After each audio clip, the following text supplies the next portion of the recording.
जे देवेंद्र फडणवीस, एकनाथ शिंदे आणि उद्धव ठाकरे यांना जमलं नाही, ते शरद पवारांनी शांतपणे आवाज न करता करून दाखवलं. समोर काहीच घडत नाही असं भासवत पडद्यामागे पूर्ण गेम सेट करणं आणि शेवटच्या क्षणी सगळ्यांना चकित करणं, हीच शरद पवारांची खरी स्टाईल आहे. पवारांनी असा कोणता खेळ केला की काँग्रेस समोर पर्यायच उरला नाही? कारण त्यांनी सुरुवातीलाच काँग्रेसला थांबवलं नाही, विरोध केला नाही. उलट काँग्रेसला त्यांचा स्वबळाचा नरेटिव्ह पुढे न्यायला मोकळं सोडलं.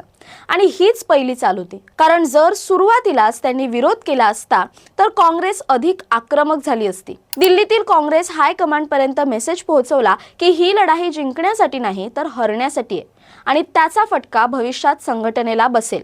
म्हणजेच त्यांनी नरेटिव्ह शिफ्ट केला. लढणं म्हणजे शौर्य नाही तर चुकीचा निर्णय. आणि त्यानंतर आली खरी मास्टर स्ट्रोक.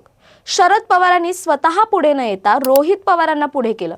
त्यांना मध्यस्थीची जबाबदारी दिली आणि रोहित पवारांनी काँग्रेसच्या दिग्गज नेत्यांशी संवाद सुरू केला. पवारांनी इनडायरेक्ट प्रेशर टाकलं, परसेप्शन चेंज केलं आणि काँग्रेसला स्वतःचा डिसिजन बदलायला भाग पाडलं.